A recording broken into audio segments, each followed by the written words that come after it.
नमस्कार दोस्तों, आज हम बात कर रहे हैं आपके स्वास्थ्य की, आपके अनमोल जीवन की। दोस्तों, जिस दवा को आप विटामिन समझकर खा रहे हैं उनमें से कई दवाइयाँ नकली हैं। जी हाँ दोस्तों, देश के विभिन्न क्षेत्रों में 50 से ज़्यादा महत्वपूर्ण दवाइयों के सैंपल टेस्ट में फेल हुए हैं।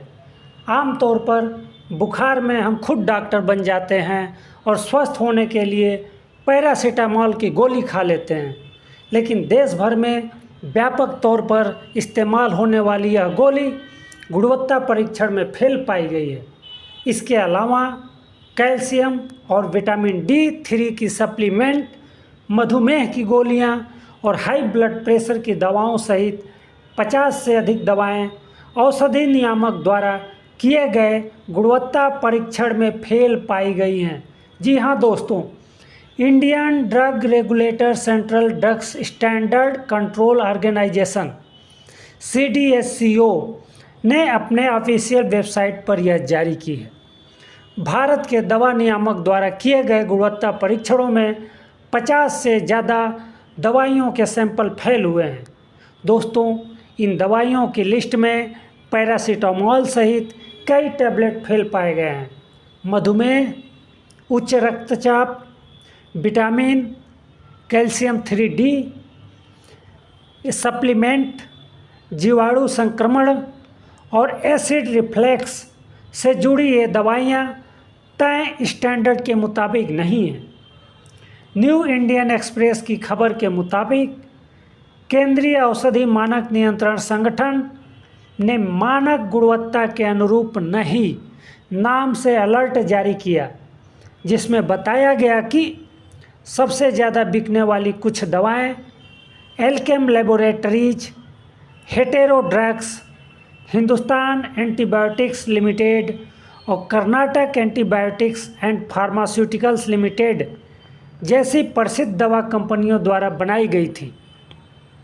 दोस्तों, खबर के मुताबिक मानक गुणवत्ता के अनुरूप नहीं के रूप में चिन्हित दवाओं में पैरासीटामोल टैबलेट 500 mg, मधुमेह विरोधी दवा ग्लिमेपिराइड, उच्च रक्तचाप की दवा टेल्मा H, एसिड रिफ्लक्स की दवा पैन-D और कैल्शियम सप्लीमेंट सेल्का C और D3 शामिल हैं। इस सूची में हाल द्वारा निर्मित व्यापक रूप से इस्तेमाल की जाने वाली एंटीबायोटिक मेट्रोनिडाजोल और टोरंटो फार्मास्यूटिकल्स द्वारा वितरित और उत्तराखंड में प्योर एंड क्योर हेल्थकेयर द्वारा उत्पादित सेल्कल भी शामिल है। दोस्तों, पेट के संक्रमण के इलाज के लिए व्यापक रूप से मेट्रोनिडाजोल का इस्तेमाल किया जाता है।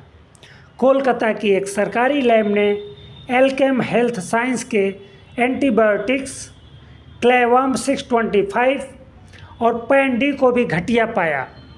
लैब ने पाया कि हैदराबाद स्थित हेटेरो का सेपोडेम XP 5 ड्राई सस्पेंशन, जिसे बच्चों में गंभीर बैक्टीरिया इन्फेक्शन को रोकने के लिए इस्तेमाल किया जाता है, लेकिन यह दवा भी गुणवत्ता मानकों को पूरा नहीं करती है।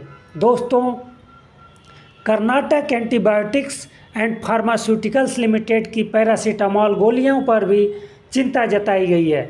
साथ ही सन फार्मा लेबोरेटरीज लिमिटेड की उर्सिकोल 300, जिसे कुछ पित्त पत्थरी को घोलने के लिए बनाया गया था, को नकली के रूप में चिन्हित किया गया है। हरिद्वार में लाइफ मैक्स कैंसर लैब द्वारा निर्मित टेल्मीसर्टन के कई बैच भी क्वालिटी टेस्ट में विफल रहे हैं।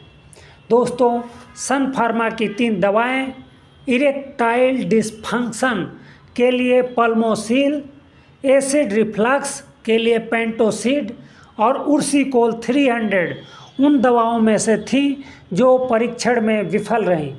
ग्लेनमार्क की उच्च रक्तचाप की दवा टेल्मा H और गठिया के इलाज के लिए मैक्लियोड्स फार्मा की डेपकोट 6 भी गुणवत्ता मानकों पर खरी नहीं उतरी।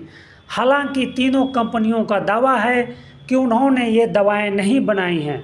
दोस्तों, अगस्त में central drugs standard control organisation ने 156 फिक्स डोज दवाओं एफडीसी पर प्रतिबंध लगा दिया था। दोस्तों, एफडीसी उन दवाओं को कहा जाता है जिनमें 2 या 2 से अधिक दवाओं के केमिकल को निश्चित अनुपात में मिलाकर बनाया जाता है।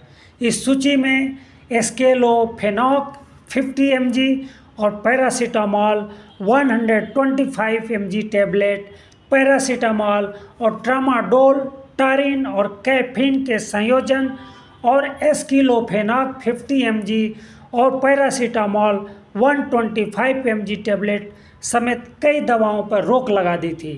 आज बस इतना ही। आप अपने स्वास्थ्य का ख्याल रखें। आप देखते रहिए UP80। धन्यवाद।